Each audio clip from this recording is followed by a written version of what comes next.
Hello, this is Mr. Lake. Today we're going to be talking about triangular prisms. To start off with is a definition. It's exactly what you'd expect. A triangular prism is a solid three-dimensional object that has 5 faces. 2 of those faces are called the bases, to the top and the bottom, and they are triangles. And then the lateral surface areas are rectangles, just like it was for a rectangular prism. The volume formula is the same as for a rectangular prism in that the volume is going to be equal to the base area times the height.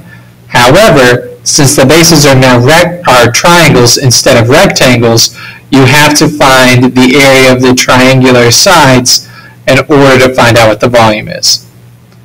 The surface area, there's not an easy formula for it. We just have to add up the area of all the faces. So what you can do is we already found the base area for volume, hopefully. We can then use that and multiply it by 2 to get the top and the bottom, and then we just have to add the area of the 3 rectangular sides so that we have all 5 sides added together. The lateral surface area is everything but the base area. So we're just looking at the 3 rectangular sides. If you've already done the calculations for that for the surface area, you can really just subtract the 2 base areas. However, the formula is the same for all prisms, and it's the same as it was for a rectangular prism. It's the perimeter of the base times the height. However, again, remember, you need to find the perimeter of the triangular base and then multiply that by the height.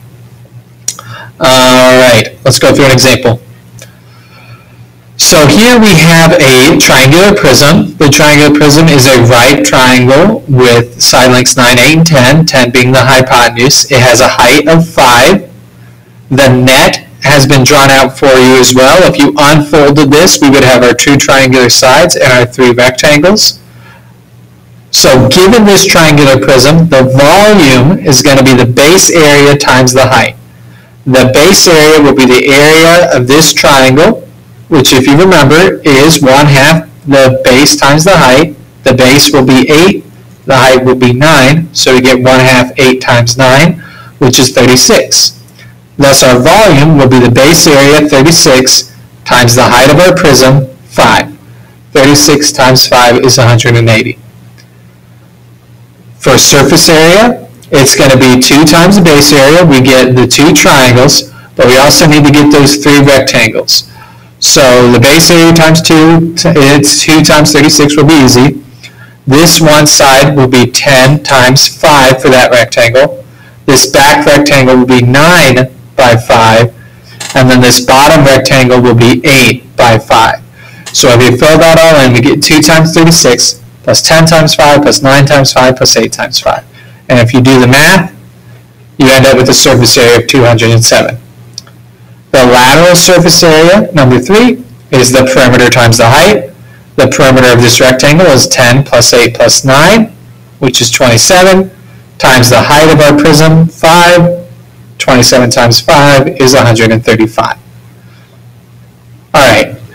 Now we've talked about rectangular and triangular prisms.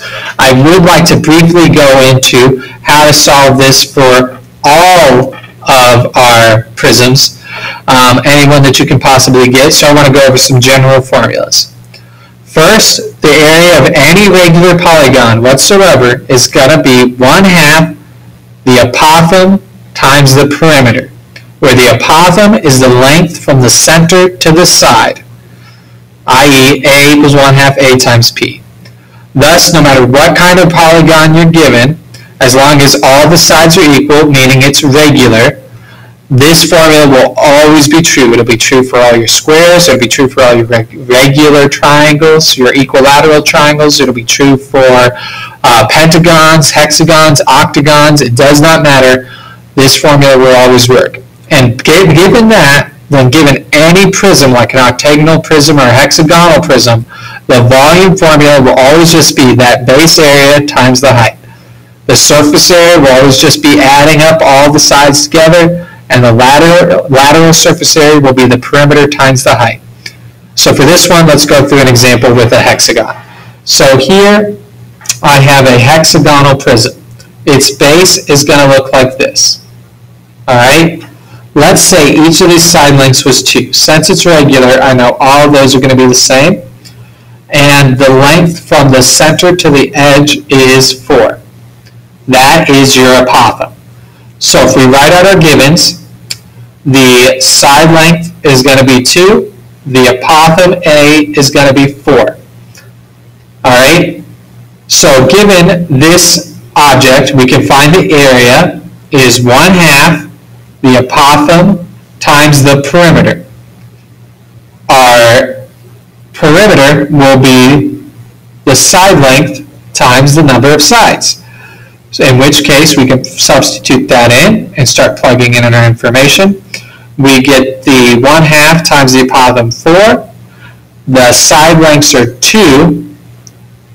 And the number of sides in a hexagon is 6. So here's what we get for our formula, and if you go ahead and multiply that out, 1/2 of 4 is 2, times 2 is 4, times 6 is 24. So the area of that is 24. Now let's say we had a hexagonal prism with those same lengths, and you're going to have to excuse my drawing for this one, but if we had a hexagonal prism,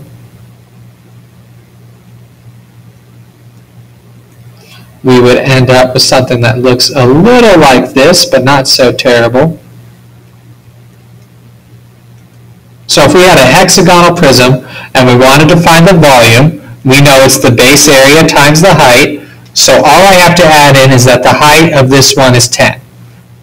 Then our volume would be the base area, which we already found out was 24, times the height, which is 10, would give me 240.